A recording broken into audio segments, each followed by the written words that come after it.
Welcome সকলকে উড়ান পাঠশালাতে আবার প্রত্যেককে স্বাগত জানাচ্ছি। তো আমাদের যেরকম WBSSC সেশন চলবে, এরকম আমরা আজকে গ্রুপ সি নিয়ে আলোচনা চলে এসেছি।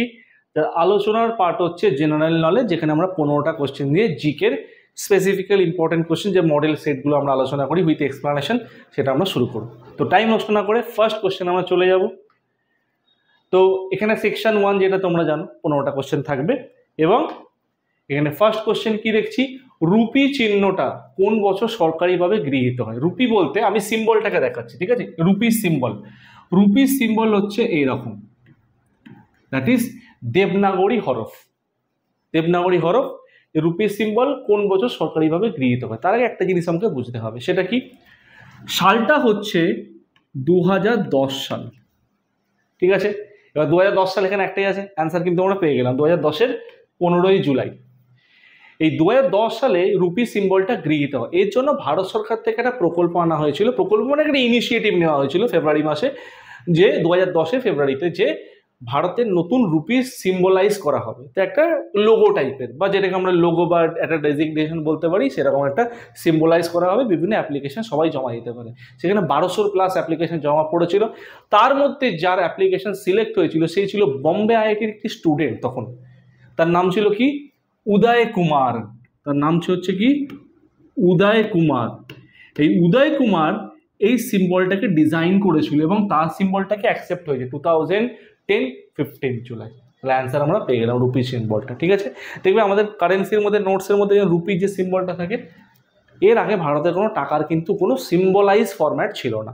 নেক্সট কোশ্চেন নাম্বার 2, মৃত্তিকার উল্লম্ব প্রস্থচ্ছেদ মানে আমরা যদি এই যে মৃত্তিকার একটা হরাইজেন, ধরো মৃত্তিকার একটা হরাইজেন, এই হরাইজেনটাকে আমরা ভাগ করছি, ঠিক আছে? এখান থেকে আমরা এরকমভাবে আমরা জানি ও, এ, ই, বি, সি, আর, এরকম আমরা প্রায় 6টা লেয়ারে ভাগ করি। ও, এ, ই, বি, সি, আর 6টা লেয়ারে ভাগ করে থাকি, ও, এ, ই, বি, সি, আর। তাহলে এই প্রত্যেকটাকে আমরা কি বলি? প্রত্যেকটাকে বলি আমরা হরাইজেন। দেখো এবার একটা জিনিস এখানে বোঝার চেষ্টা করো, এখানে কিন্তু রোডাইজেন বলা আছে, হরাইজেন বলা নেই। যদি হরাইজেন থাকতো এটাকে অ্যান্সার করে দিতাম। যেহেতু হরাইজেন বলা নেই, হরাইজেন একটা ইংলিশ ওয়ার্ড, তাহলে এটাকে আমরা মৃত্তিকার পরিলেখও বলতে পারি। তাহলে অ্যান্সার আমরা সেই হিসেবে, সেই কারণের জন্য আমরা অ্যান্সারকে কি করলাম, সেই কারণের জন্য আমরা অ্যান্সার এখানে হরাইজেন বা না করে পরিলেখ করলাম। কিন্তু হরাইজেন নেই, হরাইজেন যদি থাকতো হরাইজেন অ্যান্সার করতাম। এখানে রেগুলিত বলেছে। রেগুলিত মানে কি? আবহ বিকারের ফলে সৃষ্ট চূর্ণ বিচূর্ণ ছোট ছোট শিলাখণ্ড, তাকে বলা হচ্ছে রেগুলিত। হয়ে গেল। নেক্সট কোশ্চেন নাম্বার 3-তে যাব। রেসারপিন কোন গাছের ছাল ও মূল থেকে পাওয়া যায়? রেসারপিন কোন গাছের ছাল ও মূল থেকে পাওয়া যায়? সারপেন্টাইন মানে কি? সর্পগন্ধা গাছের ছাল ও মূল থেকে পাওয়া যায়, যেটাকে আমরা সারপেন্টাইন বলতে পারি। ওকে, নেক্সট কোয়েশ্চেন নাম্বার 4, পরবর্তী কোশ্চেন। অ্যাংলো ওরিয়েন্টাল কলেজ কে প্রতিষ্ঠা করে? যে অ্যাংলো ওরিয়েন্টাল কলেজ প্রতিষ্ঠা করেছিল, সেই প্রতিষ্ঠা করেছিল আলিগড় মুসলিম ইউনিভার্সিটি, ঠিক আছে? তাহলে আশা করি এবার সকলের অ্যান্সার দিতে সুবিধা হয়ে যাবে, যে আলিগড় মুসলিম ইউনিভার্সিটি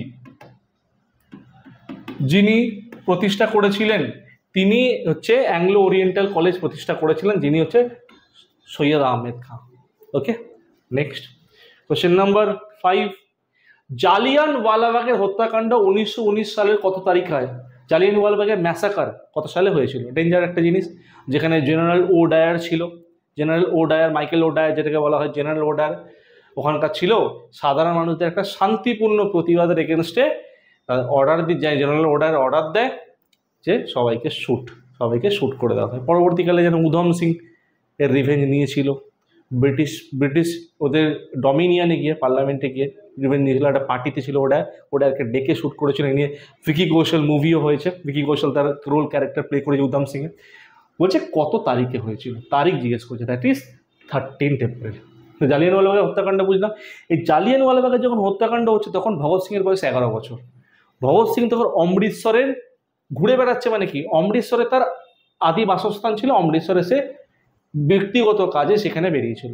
পরবর্তীকালে যখন ভগৎ সিং জানতে পারে, তো ভগৎ সিং ছোটবেলা থেকে একটু এক্সট্রিম লেভেলের প্যাট্রিয়টিক ছিল, তো তো সেই কারণে সেই সময় থেকে ভগৎ সিং এই ব্যাপারটাকে মেনে নিতে পারেনি। ওকে, আর পরবর্তীকালে উধম সিং তো রিভেঞ্জ নিয়েছে এটা।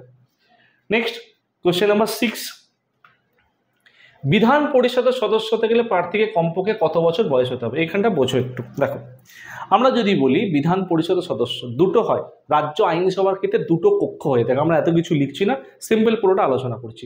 রাজ্য আইনসভার ক্ষেত্রে দুটো কক্ষ হয়ে থাকে, সেটা দুটো কক্ষ বলতে বিধানসভা, বিধান পরিষদ। সব রাজ্যে যে বিধান পরিষদ থাকবে এরকম কোনো ম্যান্ডেটরি ব্যাপার নেই, কিন্তু বিধানসভা কিন্তু সব রাজ্যে থাকবে। রাজ্য মানে বিধানসভা, আমি যদি সিম্পল ওয়েতে বলি 28টা রাজ্য 28টা বিধানসভা, তাহলে বিধান পরিষদ সব রাজ্যে নেই। তাহলে এখানে কোশ্চেন হতেই পারে যে বিধান পরিষদ কটা রাজ্যে আছে? বর্তমানে 7টা রাজ্যে আছে, ইনক্লুডিং জম্মু কাশ্মীর, কিন্তু জম্মু কাশ্মীর বর্তমানে কেন্দ্রশাসিত অঞ্চল, এবং উড়িষ্যা প্রিপারেশন নিচ্ছে নতুন করে বিধান পরিষদ তৈরি করার জন্য। আমাদের রাজ্যে পশ্চিমবঙ্গ বিধান পরিষদ বর্তমানে নেই, কিন্তু প্রথম থেকে ছিল না, ডেফিনেটলি ছিল। ওয়েস্ট বেঙ্গলও বিধান পরিষদ ছিল 1969 সালে, 1969 ইন্দিরা গান্ধীর টাইম পিরিয়ডে। তখন বিধানসভাকে বিলুপ্ত করে দেওয়া হয় পশ্চিমবঙ্গ থেকে। ভালো খারাপ ওই বিষয়ে আমরা যাচ্ছি না, যে বিধানসভা ছিল পরবর্তীকালে বিলুপ্ত হয়ে যায়। এই বিধানসভার সদস্যদের বয়স হতে গেলে কত হতে হবে? মানে বিধানসভার মেম্বার হতে গেলে, এমএলএ বা এমএলসি হতে গেলে, এমএলসি মানে মেম্বার অফ লেজিসলেটিভ কাউন্সিল, সদস্য হতে গেলে বয়স কত হতে হবে? দেখো, এমএলএ মানে হচ্ছে মেম্বার অফ লেজিসলেটিভ অ্যাসেম্বলি, বিধানসভার সদস্য। বিধানসভা হতে গেলে কিন্তু 25, কিন্তু এখানে বিধান পরিষদ বলেছে। বিধান পরিষদ হতে গেলে বয়স, সদস্য হতে গেলে বয়স হতে হবে 30। I hope clear. Okay, next question number 7, কোনো কঠিন পদার্থকে উত্তপ্ত করলে সরাসরি কোনো কঠিন বাষ্পে পরিণত হয়ে যায়। মানে ধরো বরফ ডাইরেক্ট ভেপারাইজড হয়ে যাচ্ছে, জলে পরিণত হচ্ছে না, তার মানে একটা স্টেপ জাম্প করে ডাইরেক্ট হয়ে যাচ্ছে। যেমন কর্পূর, যেমন আমরা বলি ধরো কর্পূর সলিড থেকে ডিরেক্ট ভেপারাইজড হয়ে যাচ্ছে, তো মেল্টিং ফরম্যাটে আসছে না, তাহলে সেটাকে কি বলে? সেটাকে বলা হয় সাবলিমেশন। তাহলে এটাকে আমরা কি বলতে পারি? এটাকে আমরা বলতে পারি সাবলিমেশন। এই সাবলিমেশন কথার অর্থ কি? ঊর্ধ্বপাতন।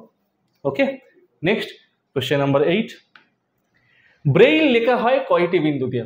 দারুণ কোশ্চেন, ঠিক আছে? যারা অন্ধ, দেখতে পায় না চোখে, তারা হাতে দিয়ে ওই টাচ করে করে বুঝে পড়ার চেষ্টা করে। ব্রেইল লেখা হয় কটা বিন্দু দিয়ে? দ্যাট ইজ 6টা বিন্দু দিয়ে ব্রেইল লেখা হয়, ঠিক আছে? 6টা। এখানে 6টা বিন্দু যেটা বলি, প্রথম 3টে বিন্দু রাইট সাইডকে ইন্ডিকেট করে, আর মানে প্রথম 3টে বিন্দু মানে 1 2 3 রাইটকে ইন্ডিকেট করে, আর 4 5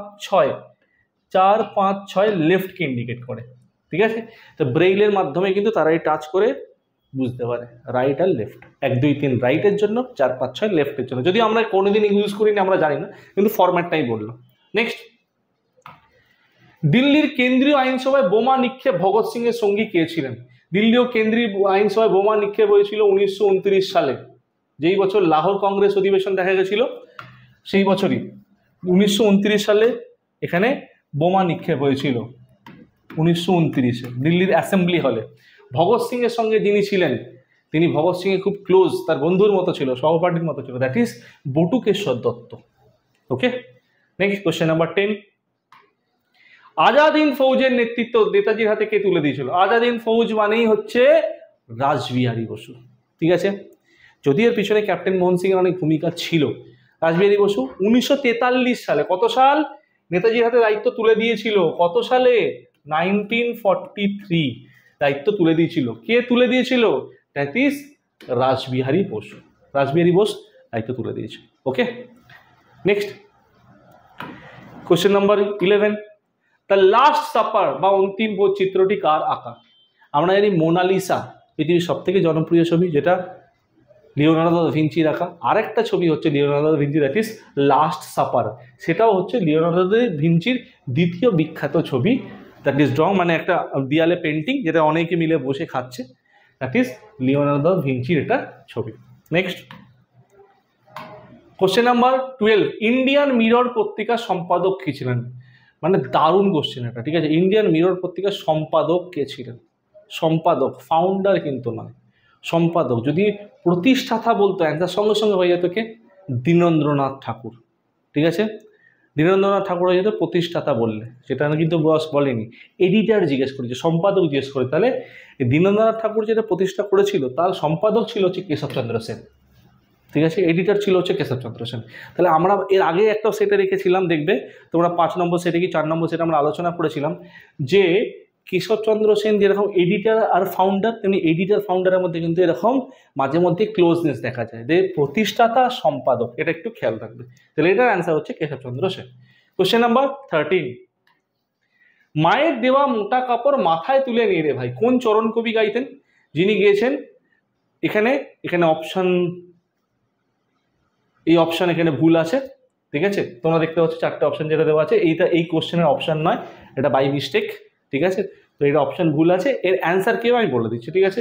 মায়ের দেওয়া মোটা কাপড় মাথায় তুলে নিয়ে রে ভাই, এই যে কোশ্চেনটা আমরা দেখছি, এটা স্বদেশি প্রোডাক্টগুলোকে বা স্বদেশি দ্রব্যগুলোকে প্রমোট করার জন্য, বিদেশি দ্রব্য বর্জন করে স্বদেশি দ্রব্যকে প্রমোট করার জন্য এটাকে করা হয়েছিল। যিনি চারণ কবি এটা গেয়েছিলেন এবং সঙ্গীতকারও তিনি ছিলেন, তার নাম হচ্ছে রজনীকান্ত সেন।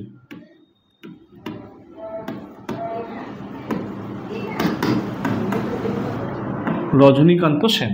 ওকে, নেক্সট কোশ্চেন নাম্বার 14, সিকিমকে কততম সংবিধান সংশোধনের মাধ্যমে পূর্ণাঙ্গ রাজ্য করা হয়?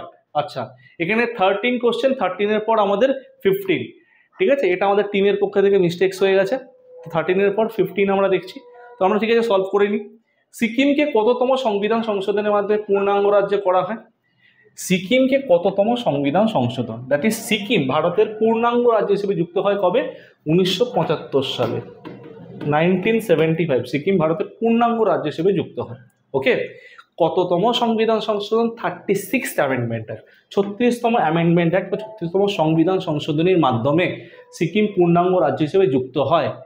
ভারতের কততম রাজ্য হিসেবে যুক্ত হয়েছিল? 22তম রাজ্য হিসেবে যুক্ত হয়েছিল। তাহলে সিকিম ভারতের কততম রাজ্য? আমরা বলতে পারি 22তম রাজ্য হিসেবে যুক্ত হয়েছিল। আই হোপ ক্লিয়ার প্রত্যেকের। তো প্রত্যেকে এই জায়গাটা কি ফরম্যাটের কোশ্চেন আসতে পারে একটা ওভারঅল একটা আইডিয়া পাওয়া গেছে। তো পরবর্তী ক্ষেত্রে আমরা নতুন সেট নিয়ে আসবো, এরকম আলোচনা করব। টিল দেন সকলকে থ্যাংক ইউ, পরবর্তী আমরা নতুন সেটে দেখা হচ্ছে।